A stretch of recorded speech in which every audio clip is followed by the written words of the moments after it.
everybody, and welcome to another episode of Epic Geek Out, the only show on the internet where Gambit wins the World Series of Poker by blowing up his competition. I'm your host, Chad. I'm your host, Rob, and today we're going to be reviewing a couple comics, a couple first issues that just recently came out, one being Hawkeye and the other being Gambit. Cool. So as always, you can check out our Facebook page, facebook.com/epicgeekout. Also, follow us on Twitter, twitter.com/epicgeekout. Check out our website. We're still posting some articles on there, so it's www.epicgeekout.com. And subscribe to our YouTube channel. Easy way just to get our most recent videos. Cool. So let's get into our comic review.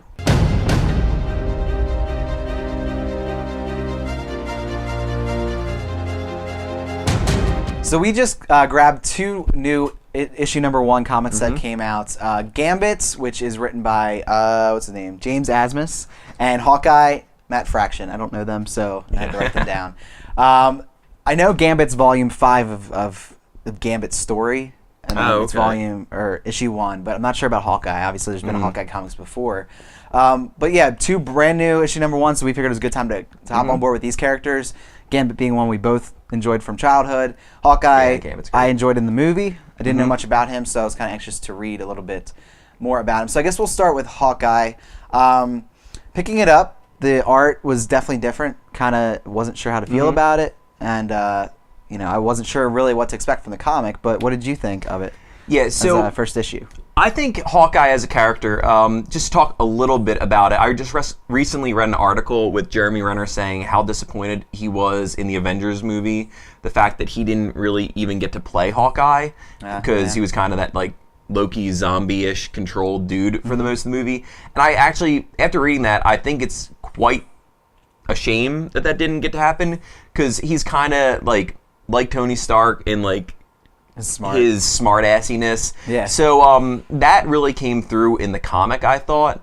And you know, I got to really know Hawkeye's character, which isn't really a character I grew up with, through reading like House of M and like some older Marvel books.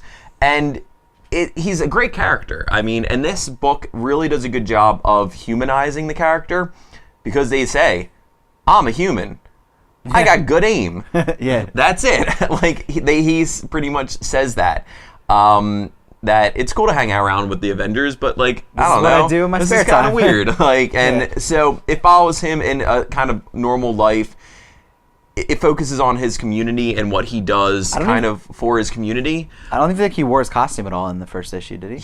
I don't think so. Or did he use even a bow? No. I don't think he even used the bow. So it's really just it's a book about the character and his life, and so I kind of enjoyed that story. The whole what happened to the dog in it, I kind of liked, and how he was trying to save this dog who he, you know, kind of helped him out through things, and so it was nice. It was a very human take on, you know, even though they say he's not a superhero, he's a member of the Avengers, so he is a superhero that does these extraordinary things. The art really wasn't my favorite, and I think it could have benefited from being in a more just traditional, like, kind of how Invincible is, like, you know, that old school mentality. But I think because they were going with the human element of it, that they were trying to draw it more, not realistic, but maybe grittier. Yeah. So just, you know. Yeah, I really liked how he said, like, I use a weapon that's been used for thousands of years by, like, cavemen. You know, it's a stick and string. Like, yeah, I completely agree with what you're saying. I mean, it's definitely a human take on the character, and I really appreciate that. I thought it was interesting. They came up with different ways that he used, like, at one point he like threw he threw a card in it, which I thought was funny. But just the different things he used in the world to like kind of do his thing, you know, his aim thing. That was interesting. And he gets the shit kicked out of him too. I mean, like, I mean, it's definitely like I really enjoyed it a lot more than I thought I would. I really liked the art. I thought it was at first glance it looked weird to me, and it was like very jarring, I guess is the best way to put it, because it is so different than like normal comic art. But it was awesome. I mean, it was a lot of fun, humanizing, everything you pretty much said. I mean, I agree with. So on to Gambit, which is, like I said, one of our favorite characters. I was really excited to read this. Oh, one thing before we said that about Hawkeye is I thought it kind of was like if they made a comic about 24, what he did when he wasn't like kicking ass, that would be the Hawkeye's comic. Yeah, I could see that. Because it was like, I could see that. Yeah, like him going to the bathroom. Anyways, Gambit, yeah. Which Jack Bauer finally needs to do because he didn't on any of those episodes. Exactly. I made a joke about it one time. So Gambit, I was really excited to read. I think this, for me, is like a difference in like the other one. Like Hawkeye, I wasn't really excited to read, but I enjoyed it more. Whereas this, I was more excited, and I don't think I enjoyed it as much. But what did you think about it? I mean, love the character, right? So, I love the character of Gambit. Just going back from the cartoon, he's the great. I mean, he's awesome. And so I was really excited when we read that. You know, I didn't even realize he had back volumes, but he's getting his own storyline. It centers him. It's not like he's still doing his whole like being a thief down in New Orleans. He's still teaching and helping out with the X-Men, but it gives him this moment where he says that, you know, I just got to get kind of my old life back together, and I liked it. I enjoyed it. I thought this book did an exceptional job at adding little Easter eggs throughout it. Like there's a party scene where they just talk about everything, and it was very witty and very like how conversations would be if these heroes existed in real life. Like, was it Iron Man gets thrown through my window? I got the best insurance payout ever from that. Galactus, you know, you've never seen him. He's tried to eat our world like 8 times. Yeah, all this food is organic and sent from the Savage Land, or you know, just things like that. And I appreciate that. There's in the beginning when he's like getting ready to go to this party, there's a picture of Rogue on his desk, him and Rogue. So, and I'm sure there's a lot of other stuff that I just didn't pick up on. Yeah. But reading it, it was pretty cool. It's taking the character of Gambit and kind of just putting him into a heist book. Yeah. Kind of like Thief of Thieves a little bit. Is exactly what it reminded of, except, you know, there isn't the Ocean's 11 element because it's just him. But it's just, which I think is a good, if you like that and you like the character, it's good because it's kind of what Gambit was. And, you know, he asked himself the question at the end of, you know, can I keep doing this while maintaining like the other life? And he said, well, what is my actual costume? You know, is it this face I'm putting on to teach the kids? You know, what is it? So I think they're trying to expand the character, which I appreciate because I do think it's a rich character and pretty entertaining. And, you know, we talked a little before, so I think I'm going to agree with some of your faults to it. So I'll let you take that over. I mean, as far as the heist part, I was completely on board for that. I just felt like the heist wasn't that interesting. I think if it had like the first Thief of Thieves issue where it was such a crazy thing, or like an Ocean's 11 twist where like, and they also didn't devote too much time to it either. Right. Like it was a lot of setup, and it was just like in the room. And it was cool how he like obtained the way to get in. The technology. Also, I had a hard time reading his accent.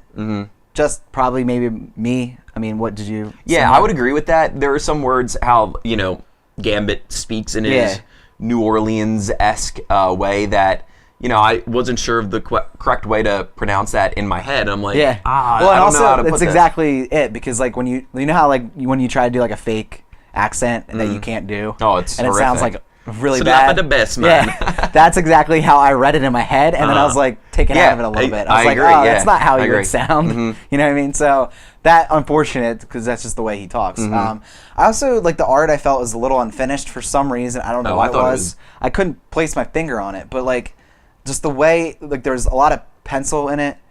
I don't know. Just something about it just felt unfinished to me. I thought it seemed I would say Hawkeye seemed unfinished. Really? Because well, I felt like they left simpler. Openings and like the colors kind of they molded differently. Whereas Gambit, I thought was pretty like Gambit looked straightforward. We read Hawkeye, the physical trade paper copy, and the Gambit on the iPad. And I think I don't have the Retina display iPad, so like I think when it zoomed in, because I was doing the panel by panel.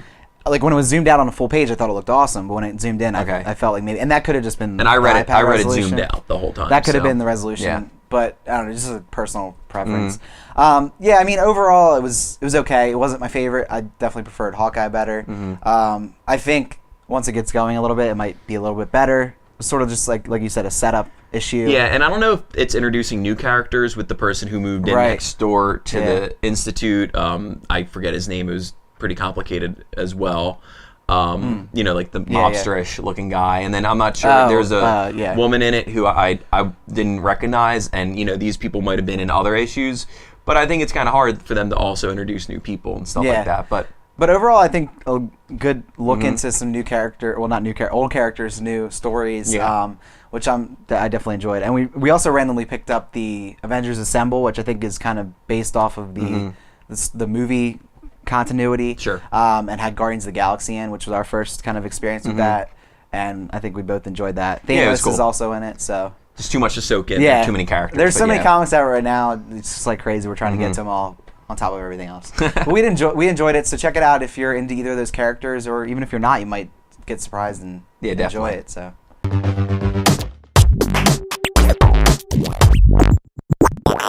So it's the end of another episode, and now we give our thanks for what we're geeking out about. So Rob, what's on your mind today? So sticking in the comic book theme, I would like to give thanks. I mentioned it a couple of episodes ago, not sure which one, but I did mention it.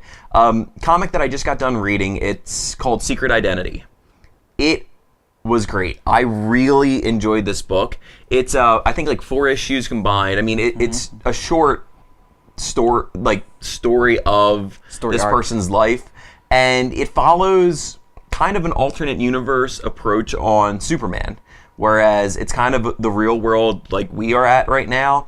And there is the Superman in comics, in TV, and movies, stuff like that. And but not like these ass parents named their kid Clark Kent because their last name was Kent, and they thought it'd be funny.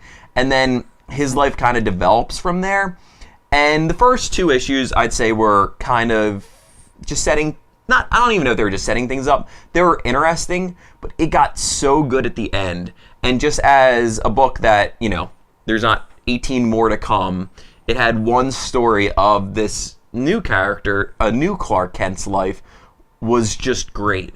They explained the things that you would be confused about. Oh, okay, so he's named Clark Kent. How do you get into writing? And he's working in a newspaper. That sounds stupid if someone was to tell you that, but the way they explained everything, I thought was just awesome, well done, and had a pretty good message at the end. And so I really enjoyed it. So I definitely recommend picking that up. Yeah, so. I mean, I haven't read it yet, but I have it on my desk, so I will be reading that. I'm going to thank something that kind of relates back to what you thanked on Tuesday for the Olympics, but the Google Doodles for the Olympics were awesome. They were games. And just in general, I love Google Doodles. I mean, doesn't that make you happy when you go to Google in the morning and you see a cool doodle and then you don't know what it is? Well, you click it. Some people might not know what it is. Google changes their on the homepage of their search engine. It says Google, and every so often, every other day, every couple days, they change it to something that has to do with a world event that's going on. They make it look cool, and typically it's just a cool look like the Google word with stuff in it, and you click it and it tells you something interesting. But for the Olympics, they did little games where you could play. Like my favorite was the soccer goal one, where you block the soccer shots. This is cool. Something stupid and geeky in the morning that makes me happy and smile. So it's very creative awesome on Google's part to do that. I mean, it really is. But cool. So thanks for watching this episode. We'll be back next week with some more episodes of Epic Geek Out. But yeah, thanks for watching, and we'll see you next time.